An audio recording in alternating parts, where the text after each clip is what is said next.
Il y a des vidéos comme ça qui ont été tournées et puis qui ne sont jamais postées. Salut à toi, ben aujourd'hui c'est une vidéo comme ça que tu vas découvrir.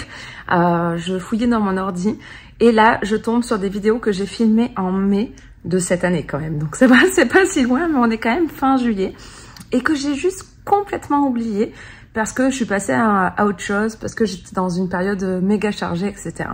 Donc je vous la mets parce que j'avais quand même pris le temps de la tourner. Donc je vais faire le montage. Je me souviens pas de tout ce dont je parle, mais il me semble que je parlais aussi un peu des marchés que les enfants avaient fait, les ventes qu'ils avaient fait, etc. Comment ça avait fonctionné. Donc ça fait un petit retour d'expérience.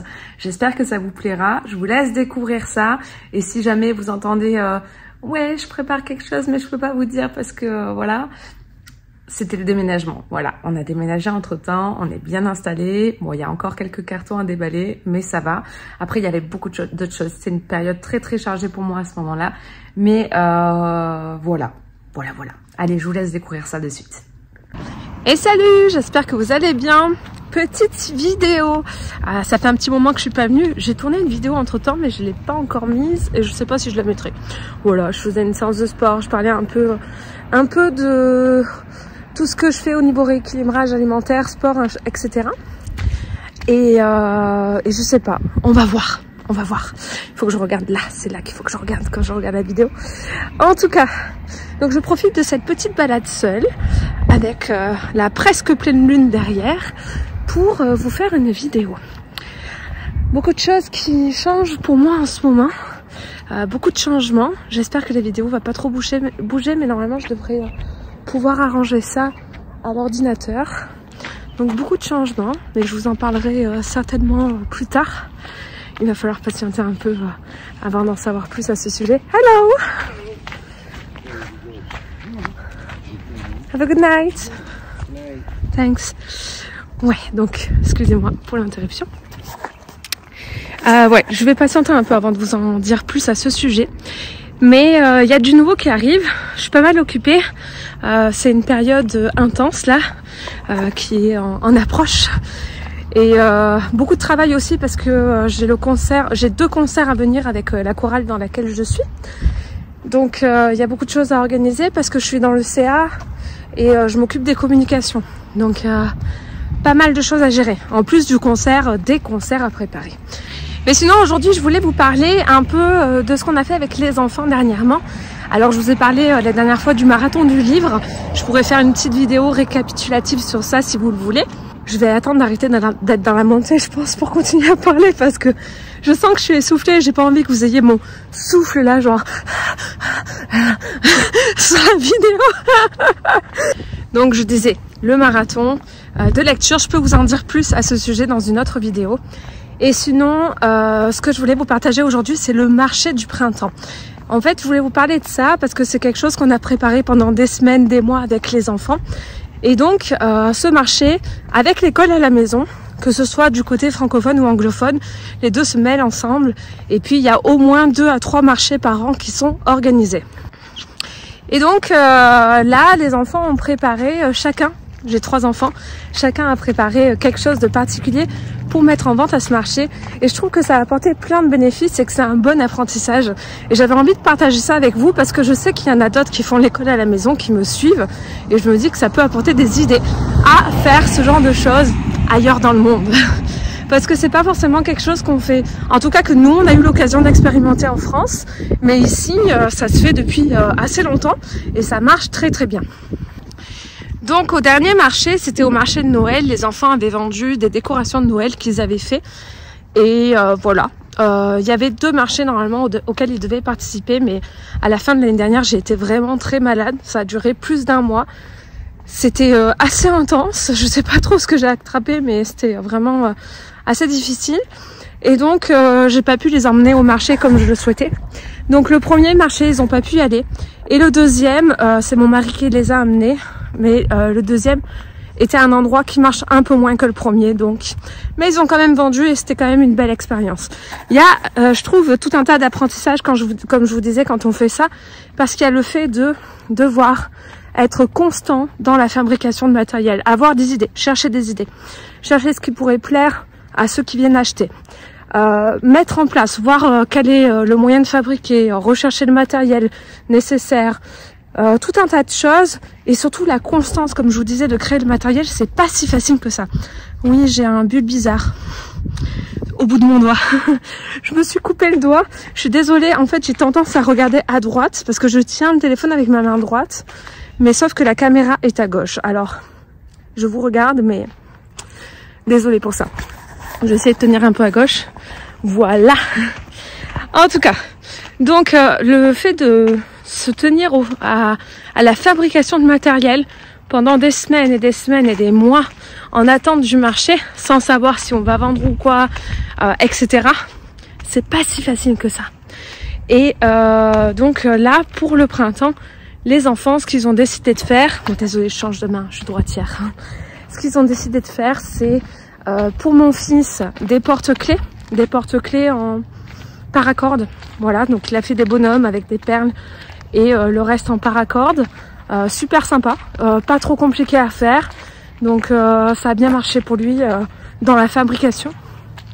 Ma fille aînée, elle, a fait des chouchous. Ici, beaucoup ne connaissent pas le terme français pour les chouchous. Ils appellent ça des scrunchies. Parce que c'est le mot anglais. Mais voilà, donc elle a fabriqué des chouchous.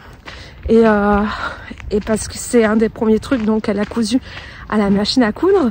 Et franchement, elle s'en est très bien sortie. C'est des gros chouchous, des beaux chouchous. Donc c'est super cool. Mais ça demandait beaucoup de travail. De la persévérance, justement. Et voilà, il fallait que je la motive et que je l'aide et que je sois avec elle pour qu'elle puisse continuer jusqu'au bout et avoir une production suffisante. Mais elle a réussi, donc ça c'est vraiment super. Et puis ensuite, ma plus petite, ce qu'on a fait, c'est qu'on a testé des recettes de cupcakes quelques jours avant le marché. Elles étaient bonnes. Et donc, le jour du marché, le matin, elle a cuisiné, elle a fait ses cupcakes. Elle en a fait 24 au total. Et ça a eu un grand succès.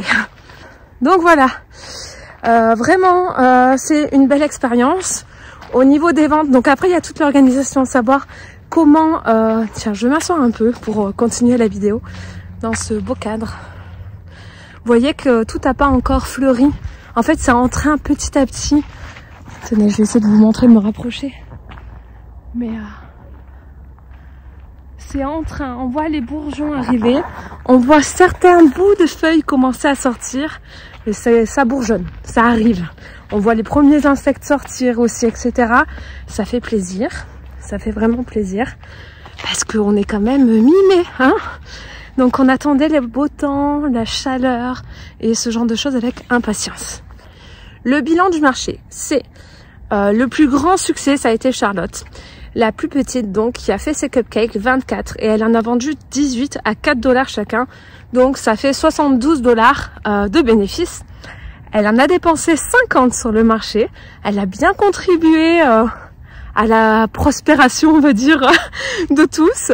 Elle est repartie avec un serre-tête ukrainien vraiment très très beau, avec un livre d'auteur dédicacé, avec tout un tas de choses. Bon, donc elle a pu se faire plaisir, mais au bout d'un moment je lui ai dit écoute, maintenant on s'arrête un peu, tu vas garder quand même un peu de sous, c'est important aussi d'arriver à économiser un peu, je trouve.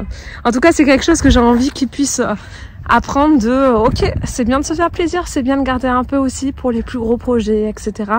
Donc voilà, objectif réussi, on a réussi quand même à sauvegarder à peu près un tiers du budget gagné. Après, on a eu Gustave qui a fait, je pense, 30 $ de bénéfices. Donc, il vendait ses porte-clés 5 $. Donc, voilà, il a dû en vendre 6 à mon avis.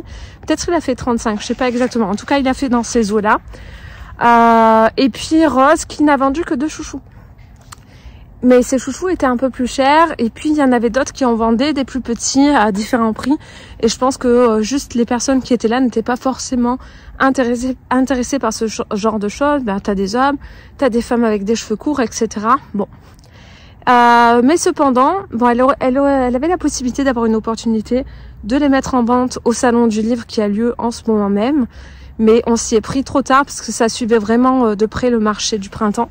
Donc on n'a pas pu le faire, mais je pense qu'on va regarder dans des boutiques du centre-ville, pas loin de chez nous, pour voir si c'est possible de les mettre en vente en fait, de les mettre comme création artisanale et puis que petit à petit elle se fasse des petits sous sur toutes les créations qu'elle a pris du temps à faire, qui lui ont demandé beaucoup d'énergie, et ce serait vraiment cool qu'elle puisse avoir un retour. Donc on va essayer de faire ça. Et puis aussi de toute façon il y a d'autres marchés qui arrivent. Il est possible qu'on participe à un marché en septembre et puis en décembre bien sûr, ce qui fait, enfin décembre ou novembre, ce qui fait que ils auront l'occasion de vendre le matériel qui reste. Et puis Charlotte, on sait que les gâteaux ça marche sans problème. C'est vrai qu'ils sentaient bon. En fait, quand on est arrivé au marché, quand on a commencé à installer les affaires, etc., j'avais pris des boîtes hermétiques et puis j'ai sorti les cupcakes des boîtes et puis on sentait vraiment l'odeur. Donc les gens, quand ils passaient, sentaient ça. Et pendant un moment, c'est resté là l'odeur. Après, ça s'est éventé avec le temps, là, les heures qui passent. Mais au début, ça sentait fort. Donc je pense que ça a attiré pas mal. Donc ça a beaucoup contribué. Au début, il y en a vraiment beaucoup qui sont partis très très rapidement. Voilà, donc c'était la petite expérience. Alors maintenant, c'est apprendre dans tout ça la persévérance. Quand on n'arrive pas à vendre, qu'est-ce qui peut coincer? Peut-être le prix de vente, faire une analyse. Mais en tout cas, ce genre de choses apprend énormément aux enfants. Et puis on peut voir un peu justement les qualités et je vais pas dire défauts, mais les choses à travailler chez chacun. On peut voir les facilités que certains ont, etc. On peut voir les comportements naturels de chacun, qu'on peut aussi observer d'autres manières. Mais par exemple, je constate que Gustave de lui-même, il est très écureuil à mettre de côté, à vouloir garder de l'argent. Et puis quand on lui demande pourquoi, c'est parce qu'il veut avoir beaucoup d'argent économisé pour quand il sera adulte en fait, pour les projets qu'il aura à ce moment-là. Donc je trouve ça intéressant à voir, alors que bon après Charlotte est beaucoup plus petite, hein, donc ça s'entend que à 5 ans c'est plus difficile de gérer un portefeuille. Mais voilà, en tout cas ça reste que ça fait partie des apprentissages et que peut-être une prochaine fois les dépenses seront autres aussi. Mais ouais, donc je trouve que c'était une expérience très intéressante. Et je me dis que si jamais vous avez l'occasion et la chance de mettre ça en place par chez vous, c'est vraiment une chance pour les enfants aussi. Et puis ça peut leur permettre de découvrir des talents, des choses qu'ils aiment particulièrement. Il y avait un enfant, en fait, il a commencé à acheter il y a plusieurs mois des ballons au Dollarama. Donc Dollarama, c'est un peu comme le Action en France. Et en fait, il a fait ça pour s'amuser, quoi. Et puis il avait comme des pompes à air, mais les manuelles. Donc il gonflait ses ballons, et c'est les ballons de clown. Et il s'amusait à faire des formes, etc. Des chiens, des éléphants, etc. Et il s'est rendu compte qu'il aimait beaucoup ça. Et il a dit à sa mère, mais vraiment ça me plaît, il voulait aller plus loin. Donc sa maman lui a dit, si tu veux, c'est quelque chose que tu pourrais faire au marché. Et donc elle lui a acheté un peu plus de matériel. Elle lui a acheté une pompe spéciale là pour pas qu'il se fatigue manuellement. Et puis puis les ballons, etc. Et lui, pendant 3 mois, il s'est entraîné à faire toutes les choses possibles. Enfin, c'est certainement pas toutes les choses possibles, mais beaucoup de formes différentes, beaucoup de voilà, il y avait éléphant, il y avait chien, il y avait ballon, il y avait l'épée, il y avait le scie, les choses classiques. Mais il s'est entraîné fort pendant 3 mois, et ce qui fait que quand il arrivait au marché, il avait tout le matériel, et il avait en fait ils avaient mis des tarifs, et j'ai trouvé ça très malin, une garantie, une offre de garantie. Si tu mettais $1 de plus, eh bien tu pouvais comment ça s'appelle, avoir, si ton ballon se cassait ou quoi, le re-avoir, quoi, en avoir un nouveau. Donc j'ai trouvé que c'était très malin. Et très utile aussi, très utile, parce que les ballons ça éclate quand même facilement. Et voilà, il a eu beaucoup de ventes. J'ai vu un peu comme les cupcakes de Charlotte, c'est quelque chose qui a bien marché, où beaucoup d'enfants, forcément, sont venus, avaient envie d'avoir leur ballon, etc. Donc ça a très très bien marché. Donc c'est très intéressant. Et puis comme il est un peu plus grand, lui, je crois qu'il devait avoir peut-être 12 ans, quelque chose comme ça, ou 14, bref, plutôt 12 je pense. Eh bien, en fait, il regardait avec sa maman pour voir s'il pouvait pas faire ça à des événements, à des anniversaires, des choses comme ça, et être rémunéré pour ça. Donc, je trouve ça vraiment bien. Voilà, voilà. Alors, on va continuer la suite de la marche. Et en même temps, j'en profite pour vous faire un peu découvrir les quartiers canadiens. Voilà. Donc, ça, c'est assez différent d'un endroit à un autre. Là, c'est plutôt un beau quartier. Il y a des endroits qui sont moins beaux. Ouais, ça dépend d'où on va. Mais dans l'ensemble, quand on s'éloigne du centre-ville, on est quand même dans des beaux quartiers avec des belles maisons, hein, quand même. Et c'est agréable, plutôt calme.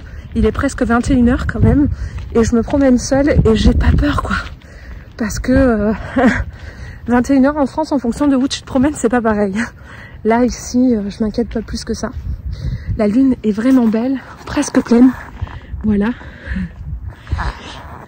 Donc, super cool. Bon, bah, c'est à peu près tout, je pense, que ce que je voulais vous partager. Je vais regarder mes notes. Ah, s'il y avait autre chose que je voulais vous partager, j'ai fait un mini kit d'activités nature que j'offre gratuitement. Alors, si vous vous inscrivez à mon infolette, vous allez la recevoir en mail. Et donc je vais vous mettre le lien en dessous. Donc c'est parce que on est dans les beaux jours, ça y est, donc autant profiter. Et des fois on a envie de faire des choses, on sait pas forcément quoi faire. Donc là il y a une activité clé en main que j'offre. Et puis par la suite je vais créer des choses comme ça que je mettrai sur ma boutique. J'ai pas mal d'idées d'activités. Donc voilà, je vous partagerai tout ça. Je suis beaucoup dans ce domaine, vous savez, de l'éducation, et puis mon mari également, en lien avec l'enfance et la nature, et toutes les activités qu'on peut faire. Donc je pense que ça pourrait être sympa de partager ça à plus de personnes, en fait, pour que ça bénéficie au plus grand nombre, parce qu'on voit vraiment des grands bénéfices de la nature sur les enfants, quand les enfants passent du temps en nature. Là, justement, mon mari travaille dans un organisme, en fait, où il y a plusieurs centres de petite enfance, et son rôle c'est de coordonner un peu tout ça pour que les éducateurs et éducatrices puissent emmener les enfants en nature. Et donc là, les enfants tout petits, donc c'est les petits, hein, c'est jusqu'à 5 ans, et les petits après ils rentrent à l'école, la plupart. L'école à la maison est possible ici, mais on va dire que le chemin traditionnel c'est d'aller à l'école. Ouh, petit vent. Et donc, il a eu l'occasion de faire une conférence il n'y a pas longtemps sur tout ce qu'il met en place, c'est la pédagogie par la nature. Et il y avait justement une enseignante de l'école qui est accolée au centre de petite enfance. Parce que, en fait, ici, les centres de petite enfance, il y a des centres de loisirs à côté qui sont accolés. Non, je passe pas par là. Non. Je continue là-bas. Donc il a croisé une des enseignantes qui lui a dit ben écoute vraiment moi je crois à fond dans ce que tu fais, parce que je vois vraiment la différence entre les enfants qui ont été dans le centre de petite enfance à côté et qui ont été régulièrement en forêt, en nature, et les autres enfants. On voit des différences au niveau comportement, au niveau de la confiance en soi, de l'autonomie, tout un tas de choses. On voit qu'il y a des grands bénéfices, et elle dit moi j'y crois et j'ai envie de continuer ça à l'école. Donc elle lui demandait des conseils pour ça, et je trouve ça super d'avoir des retours comme ça. Et puis on le sait, il y a maintenant quand même pas mal d'études scientifiques qui démontrent tout ça, mais de voir sur le terrain des personnes qui en parlent, c'est vraiment cool. Puis moi-même j'enseigne aux futurs éducateurs de petite enfance, donc ça fait que c'est des choses dont on peut discuter et je peux pas mal les sensibiliser là-dessus. Donc c'est cool. Et donc moi j'ai envie de partager au plus grand nombre aussi, parce que je trouve que ça a beaucoup de bienfaits et que ça peut beaucoup aider des fois d'avoir une trame, d'avoir un truc tout en main qui peut permettre de faire les choses facilement. Et c'est pour ça que j'ai créé ce mini kit et que je compte en créer d'autres. Voilà, voilà. Ben, c'est tout pour le moment. Je vais finir ma petite balade. Je vous ai emmené un peu dans un petit bout de ma vie. J'espère que ça vous aura plu. Et puis, je vous souhaite une très très bonne journée ou très très bonne soirée en fonction du moment auquel vous me regardez. Je vous mettrai le lien pour télécharger le mini kit si vous le souhaitez en dessous de la vidéo. Et je vous dis à très bientôt pour des nouvelles. Je pense que je vous parlerai un peu des résultats du marathon et puis certainement d'autres choses.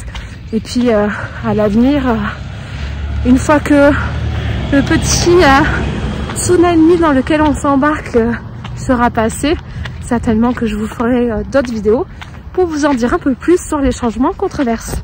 À bientôt, bye!